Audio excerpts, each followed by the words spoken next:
Hello student, स्वागत है आप सभी का आपके अपने चैनल में। जैसा कि आप लोगों को पता है एंड आप लोगों के बहुत सारे कमेंट्स आ रहे थे कि आपके सारे सब्जेक्ट्स के ही मैं सेकंड सेमेस्टर जो आपके बीए फर्स्ट ईयर का है उनके सभी सब्जेक्ट्स का मैं आपको सिलेबस बता दूं एंड उस सिलेबस के अकॉर्डिंग जल्द से जल्द आपकी सारी क्लासेज में कंप्लीट करवा दूं। तो उसी पर हमारा आजकल काम चल रहा है दोस्त कि हम बीए फर्स्ट ईयर के आज हम लेकर के आए हैं एजुकेशन का यानी कि शिक्षा शास्त्र का सिलेबस लेकर के आए हैं जो कि आपके बीए फर्स्ट ईयर के सेकंड सेमेस्टर का ये क्लास है। एंड एजुकेशन के बारे में हम समझने वाले हैं, शिक्षा शास्त्र से रिलेटेड क्या क्या टॉपिक्स आपको पढ़ने हैं सेकंड सेमेस्टर में, क्योंकि फर्स्ट सेमेस्टर पर ऑलरेडी हमारी वीडियोस बन चुकी हैं एंड आई होप सभी के फर्स्ट सेमेस्टर के एग्जाम्स भी हो चुके हैं एंड सेकंड सेमेस्टर पर आप जल्दी से जल्दी हमको कंप्लीट करना है, क्योंकि आपको फर्स्ट सेमेस्टर के लिए तो काफ़ी टाइम मिला हुआ था।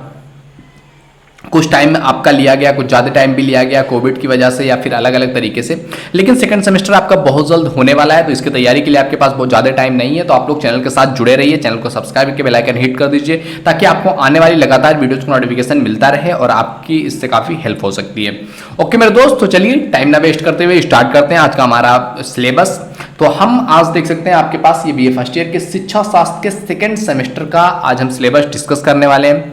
एंड सेकंड सेमेस्टर का जो आपका सिलेबस है शिक्षा शास्त्र का, इसका जो प्रश्न पत्र है इसका शीर्षक है भारतीय शिक्षा व्यवस्था का विकास और चुनौतियां, यानी कि जो हमारा इंडियन एजुकेशन सिस्टम है उसकी व्यवस्था कैसी है और उसकी व्यवस्था जो इंडियन एजुकेशन सिस्टम जो है उसका विकास क्या है, विकास कैसे कैसे हो रहा है और विकास के रास्ते में आने वाली कौन कौन सी चुनौतियां हैं, इन सभी टॉपिक्स के बारे में बात करना है। पाठ्यक्रम का कोड भी आपको दे रखा है। आप देख सकते हैं जहां पर जो आपका पेपर है, क्वेश्चन पेपर, ये इकाइयों में बटा हुआ है एंड इकाइयों में आप देख सकते हैं यहां से स्टार्ट हो रहा है आपका इकाई नंबर 1 से लेकर के इकाई नंबर 8 तक है, यानी कि टोटल 8 इकाइयों में आपका सेकंड सेमेस्टर बटा हुआ है। अब एक एक इकाई में कई सारे टॉपिक्स आ रहे हैं जिसके बारे में हमें कवर करना है, जिन क्वेश्चंस पेपर को हमें सॉल्व करवाना है। तो आई होप ये वीडियो तुम्हें जरूर पसंद आएगा एंड एक एक टॉपिक हम आपको आज यहाँ पर क्वेश्चन पेपर मतलब आपका जो एक तरीके से सिलेबस कंप्लीट करवा रहे हैं एंड लगातार हम इसके बाद आपको इससे रिलेटेड क्वेश्चन पेपर मतलब जो आपके क्वेश्चन हैं, जो आपके पूरा चैप्टर्स हैं, उन सभी को कंप्लीट करवाने की पूरी कोशिश हमारी रहेगी। तो चैनल से जुड़े रहने के लिए चैनल को सब्सक्राइब करके बेल आइकन जरूर हिट कर दें जिससे कि आपको आने वाली वीडियोस का नोटिफिकेशन मिलता रहे। चलिए देखते हैं। तो इसमें जो आपका पहला इकाई है ना, पहले इकाई का नाम है आपका प्राचीन शिक्षा प्रणाली। पहले इकाई का क्या नाम है? प्राचीन शिक्षा प्रणाली। अब प्राचीन शिक्षा प्रणाली में आप जब उठा करके देखोगे भारतीय इतिहास को, तो प्राचीन शिक्षा प्रणाली में आता है आपका सबसे पहला टॉपिक जो है वैदिक काल आता है। अब वैदिक काल में आपको शिक्षा प्रणाली के बारे में पढ़ना है तो सबसे पहले आपको जानना पड़ेगा कि हाँ वैदिक काल में इसकी मुख्य विशेषताएं क्या थी, शिक्षा का उद्देश्य क्या था वैदिक काल में, शिक्षा की प्रणाली जो थी, शिक्षा प्रणाली जो उसमें यूज किए जाते थे वैदिक काल के लिए, उसके गुण क्या थे, उसके दोष क्या थे, इन सभी टॉपिक्स के बारे में बात करना है। भारतीय शिक्षा में योगदान क्या रहा है वैदिक शिक्षा का, तो इन सभी टॉपिक्स के बारे में आपको समझना पड़ेगा। ये मतलब यहाँ पर जो छोटे छोटे एक एक टॉपिक दिख रहे हैं ना, एक एक टॉपिक से आपको अति लघु उत्तरीय क्वेश्चन पूछा जा सकता है, लघु उत्तरीय क्वेश्चन पूछा जा सकता है, यहीं से ऑप्शनल बन सकते हैं कि बहुत वैदिक काल की मुख्य विशेषताएं क्या थी, 4 ऑप्शंस दे दिया, उसमें से एक ऑप्शन आपका करेक्ट होगा। तो इस तरीके के क्वेश्चंस आपसे पूछे जा सकते हैं। इसके बाद जो दूसरा टॉपिक हमें पढ़ना है जो है प्राचीन शिक्षा प्रणाली में, वो है आपका बौद्ध काल, कि बौद्ध काल की मुख्य विशेषताएं क्या हैं, बौद्ध काल में शिक्षा का क्या उद्देश्य रहा है, शिक्षा की प्रणाली क्या रही है,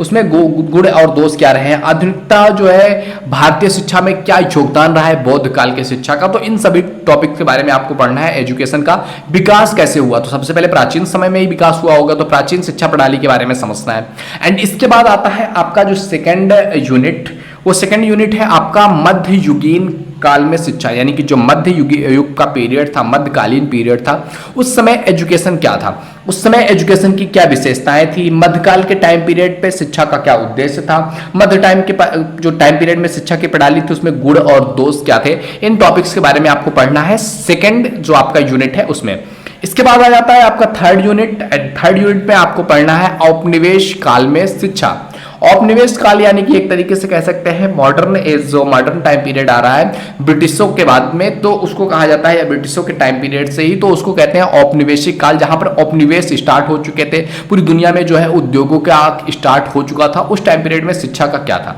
तो उसमें आपको पढ़ना है ब्रिटिश काल के कुछ मील के पत्थर, यानी कि ब्रिटिश काल में जो एजुकेशन पर बात किया गया, जैसे कि 1813 से लेकर के 1833 तक का चार्टर अधिनियम और लॉर्ड मैकाले के नाम आपने सुना होगा, पाश्चात्य शिक्षा का विवाद, वाद विवाद, मैकाले ने ही हमारे भारत के एजुकेशन सिस्टम को है डिजाइन किया हुआ था, तो उसमें पढ़ना है। जैसे कि आप देख सकते हैं यहाँ पर मैकाले का निस्यंदन सिद्धांत हो गया, उड का आदेश पत्र हो गया, क्या था इसके बारे में पढ़ना पड़ेगा, हंटर आयोग के बारे में पढ़ना पड़ेगा, भारतीय विश्वविद्यालय आयोग के बारे में पढ़ना पड़ेगा। तो ये सभी चीजें आपको औपनिवेशिक काल में ये सारी चीजें हुई थी, तो उस टाइम पीरियड पे शिक्षा का क्या टाइम पीरियड था, शिक्षा का क्या योगदान रहा, शिक्षा के कैसे विकास हुआ, उसमें कौन कौन सी चुनौतियां आई, इस सभी के बारे में पढ़ना है। अगला जो आपका फोर्थ है जो यूनिट है, उसमें आपको पढ़ना है कि भारतीय शिक्षा के स्वतंत्रता के बाद का युग, यानी कि जो ये औपनिवेशिक काल था, ये आपका इंग्लिश जब इंडिया में आया या उपनिवेश स्टार्ट हुआ तब से लेकर के भारत आजाद हुआ तब तक का है। अब भारत के स्वतंत्रता के बाद शिक्षा का युग क्या था, उसमें नाम आता है राधाकृष्ण आयोग का, कि राधाकृष्ण आयोग क्या था एजुकेशन के सिस्टम में। मुदालियर आयोग आया था, कोठारी आयोग आया था, ये सारी चीजें मतलब एजुकेशन को बेटर बनाने के लिए आया था। राष्ट्रीय शिक्षा नीति 1986, राष्ट्रीय शिक्षा नीति 1992, राष्ट्रीय शिक्षा नीति 2020 में अभी नया शिक्षा नीति लागू किया गया है, जिसके तहत आपका ये देख सकते हैं सेमेस्टर वाइज आपके एग्जाम्स होने लगे। अदरवाइज आप बहुत सारी यूनिवर्सिटीज में देखेंगे सेमेस्टर वाइज एग्जाम्स नहीं होते थे, आपके एग्जाम्स ईयरली होते थे। लेकिन अब क्या हो गया कि जो ये राष्ट्रीय शिक्षा अधिनियम 2020 में आया हुआ है, जो कि कोविड की वजह से 2020 में लागू नहीं किया जा सका, वो 2021-22 के सेशन में लागू किया गया है। तो 2020 की शिक्षा नीति क्या है। इसके बाद पांचवा जो आपका यूनिट है, इसमें पढ़ना है आपका 2020 पूर्व प्राथमिक शिक्षा की समस्याएं, यानी कि 2020 में जो पूर्व प्राथमिक शिक्षा रही है उसकी समस्या क्या रही है। इसमें कई सारे टॉपिक्स आपके आ सकते हैं, जैसे कि आपका आ सकता है कि पूर्व प्राथमिक विद्यालयों की स्थिति असंतोषजनक है, वो इस टॉपिक पर हो सकता है, या फिर आपका पर्यवेक्षण और प्रशासन की कमियां हो सकती हैं, एक रूपता की समस्या है। तो इन सभी टॉपिक्स पर आपको बताना है कि 2020 में पूर्व जो प्राथमिक शिक्षा थी उसकी क्या समस्याएं हैं। अगला जो आपका 6 नंबर का यूनिट है, उसमें आपको पढ़ना है प्राथमिक और माध्यमिक शिक्षा की समस्याएं। जो प्राथमिक शिक्षा होती है यानी कि 5th तक का, माध्यमिक मतलब कि आपका 10th तक का, 8th तक का, तो इनकी जो शिक्षा है, इस शिक्षा में क्या प्रॉब्लम्स हैं, समस्याएं क्या हैं, जैसे कि अधिगम और समानता की समस्याएं हो सकती है, सार्वजनिक शिक्षा बनाम उत्कृष्ट शिक्षा, या माता पिता का जो वित्तीय भार है या पाठ्यक्रम है, ये तमाम सारी चीजें कहीं ना कहीं एजुकेशन को प्राथमिक और माध्यमिक शिक्षा के लिए एक समस्या बनकर के सामने आती है। अगला जो आपका 7th जो यूनिट है, उसमें आपको पढ़ना है उच्च शिक्षा की समस्याएं। जैसे उच्च शिक्षा में आपका लिंग की समस्या आ गई, स्त्री है, लड़की है, लड़का है, ट्रांसजेंडर है, तो ये मतलब बड़े हो रहे हैं, अब उनमें मतलब एजुकेशन के साथ साथ उनकी बॉडी की कुछ नीड्स हैं, तो सारी चीजें आ रही हैं, तो उनको एक साथ किस तरीके से मैनेज करने में, जाति हो गया, वर्ग हो गया, धर्म क्षेत्र जो भी उच्च शिक्षा में प्रॉब्लम क्रिएट करते हैं, छात्रों से संबंधित समस्याएं होगी, लक्ष्यहीनता हो गया, असहिष्णुता हो गया, आक्रामकता हो गया, बेरोजगारी और प्रतिस्पर्धा को लेकर के समस्याएं, प्रॉब्लम्स आ गई, जो कि उच्च एजुकेशन में आपको देखने को जाकर के मिलती हैं। तो इन समस्याएं क्या हैं, इनका निवारण कैसे किया जा सकता है। अगला जो टॉपिक है, अगला जो यूनिट है, आपको उसमें पढ़ना है भारतीय शिक्षा को प्रभावित करने वाले कारक कौन कौन से हैं। जो इंडियन एजुकेशन सिस्टम है उसको प्रभावित करने वाले कारक कौन कौन से हैं। तो इसमें आप जनसंख्या विस्फोट को देख सकते हो कि जनसंख्या विस्फोट यानी कि बहुत ज्यादा जनसंख्या होने की वजह से एक अच्छा एजुकेशन सिस्टम नहीं दिया जा पा रहा है, एजुकेशन सिस्टम नहीं लाया जा सकता है, या एक व्यवस्था अच्छी नहीं की जा सकती है। गरीबी हो सकता है, मतलब अच्छे पेरेंट्स जो है उतना व्यय नहीं कर सकते, उतना खर्च नहीं कर सकते अपने बच्चों के स्टडी पर। प्रतिभा का पलायन हो जाना, यानी कि जो लोग बहुत ज्यादा टैलेंटेड होते हैं वो लोग इंडिया छोड़ करके दूसरी कंट्री में चले जाते हैं। तो कहीं ना कहीं ये सारी चीजें भारतीय शिक्षा को प्रभावित कर रहे हैं, क्योंकि जो टैलेंट आया है इंडिया में, वो टैलेंट इंडिया में अगर रहेगा तो वो टैलेंट अपने से 10, 20, 100, 1000 दूसरे टैलेंट भी पैदा करेगा, और वो अगर दूसरे कंट्री में चला गया तो वहां के लिए काम कर रहा होगा। तो ये कहीं ना कहीं समस्याएं, जो ये कारक हैं, ये भारतीय शिक्षा को प्रभावित करते हैं।